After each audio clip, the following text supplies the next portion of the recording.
السلام علیکم ورحمۃ اللہ وبرکاتہ۔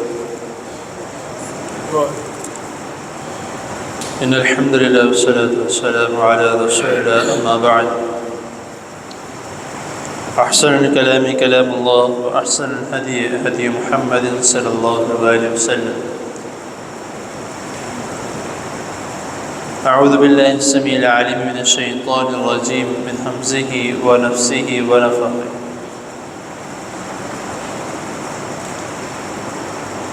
یا ایہا الذین آمنوا لا تأکلوا الربا۔ صدق اللہ العظیم۔ حضرات محترم، ربا یعنی سود کے متعلق چند اسباق کا آپ کے سامنے آغاز کیا تھا۔ کل ربا کی ڈیفینیشن، اس کا لفظی معنی اور اصطلاحی معنی آپ کے سامنے میں نے بیان کیا تھا۔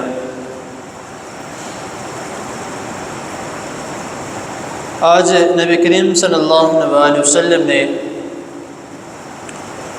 جو سود لینے والے کے متعلق جو وعید سنائی ہے، اس کے متعلق چند باتیں آپ کے سامنے بیان کرنے لگا ہوں۔ ہم میں سے اکثر لوگ ایک سوال کرتے ہیں کہ یار سود لینے والا گنہگار ہے تو دینے والے کا کیا قصور ہے؟ یہ ایک بات سوچنے والی ہے کہ جس جگہ کا ہمیں پتہ ہے کہ یہاں پہ گناہ کا کام کیا جاتا ہے، وہیں پر جانا ہمارے لیے دوہرا گناہ ہے، کیونکہ جب ہمیں علم ہے کہ اس جگہ پر گناہ کا اڈا ہے اور یہاں پر گناہ والے کام کیے جاتے ہیں، سنت کی خلاف ورزی والے کام کیے جاتے ہیں، پھر بھی وہاں پر جا کر بیٹھنا اور اس طرح کے لوگوں کے ساتھ خرید و فروخت کے معاملات کرنا، تجارتی معاملات کرنا، تو یہ اس میں ہم بھی برابر کے شریک اور برابر کے گنہگار ہیں، کیونکہ رسول اللہ صلی اللہ علیہ وسلم نے تو گناہ والے کام میں شک بھی پڑ جائے اس سے بھی منع فرمایا ہے کہ جس چیز کے متعلق تمہیں شک ہے کہ یہ چیز غلط ہو سکتی ہے تو اس سے بھی بچو، لیکن جس کے متعلق ہمیں واضح علم ہے کہ یہ کام غلط ہی ہے، تب بھی وہ کام کرنا تو پھر تو برابر کے شریک ہے۔ حضرت جابر بن عبداللہ رضی اللہ تعالیٰ عنہ بیان کرتے ہیں کہ رسول اللہ صلی اللہ علیہ وسلم نے فرمایا کہ سود لینے والا، سود دینے والا، اس کی تحریر کرنے والا اور اس کا گواہ بننے والا، یہ چاروں جو ہے ان پر اللہ اور اس کے رسول صلی اللہ علیہ وسلم کی لعنت ہے، اور باقاعدہ اس حدیث میں فرماتے ہیں کہ ہم سواء، کہ یہ چاروں کے چاروں برابر ہے، لینے والا بھی، دینے والا بھی، اس کی تحریر کرنے والا بھی اور اس کے گواہ بھی۔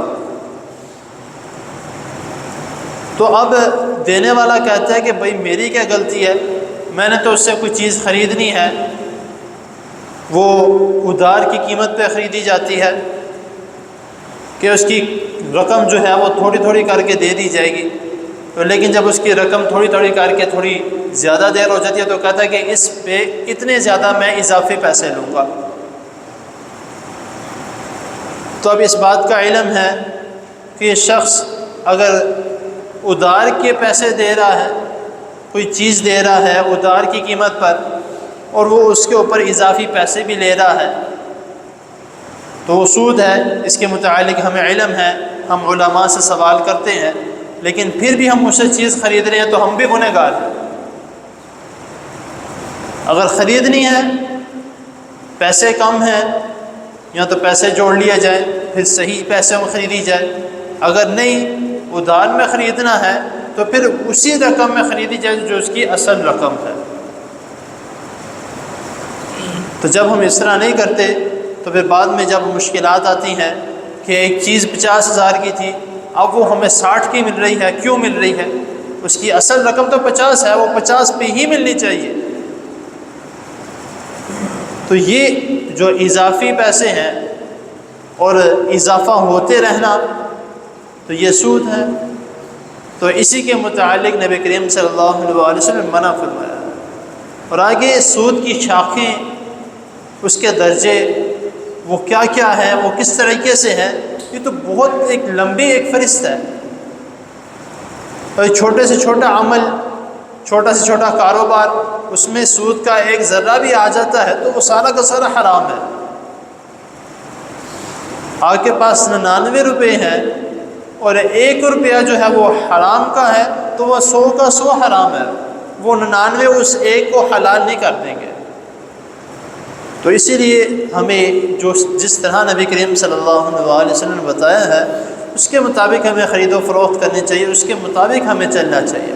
اور آگے اگلی حدیث میں جو ہے، جو انشاءاللہ تعالی اگلی نشست میں بیان کروں گا، اس میں اس سے بھی زیادہ سخت وعید ہے کہ سود والے کے متعلق رسول اللہ صلی اللہ علیہ وسلم نے کیا فرمایا۔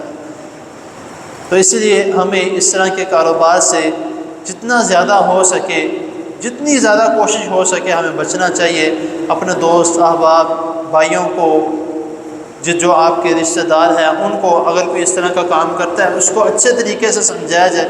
ہم اکثر اس طرح کرتے ہیں کہ اگر کسی کے متعلق علم بھی ہے، ہم کہتے ہیں کہ وہ کر رہا ہے، میں کون سا کر رہا ہوں، یا اگر اس کو روکنا بھی ہے تو اس کو ہم طنز کر کے، اس کو ٹانٹ کر کے ہم اس کو روکتے ہیں، یا تو حرام ہی کما رہے ہیں، جیرا بھی کما رہے ہیں۔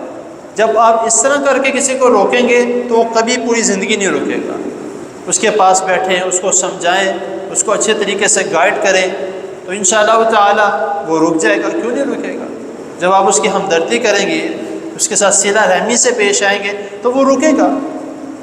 تو جب ہم کسی کو طنز کرتے ہیں، کسی کو تنگ کرتے ہیں، تو پھر وہ اپنے کام میں مصروف رہتا ہے، وہ نہیں رکتا۔ تو اللہ تعالیٰ کی حضور دعا ہے، اللہ تعالیٰ ہمیں ہر قسم کے گناہ سے، ہر قسم کے سود والے عمل سے، ہر قسم کی حرام کمائی سے ہمیں بھی، ہماری نسلوں کو بھی اللہ تعالیٰ بچا کے رکھے، اور ہمیں حلال کمانے کی اور حلال کھانا کی اللہ تعالیٰ توفیق عطا فرمائے۔ جزاکم اللہ۔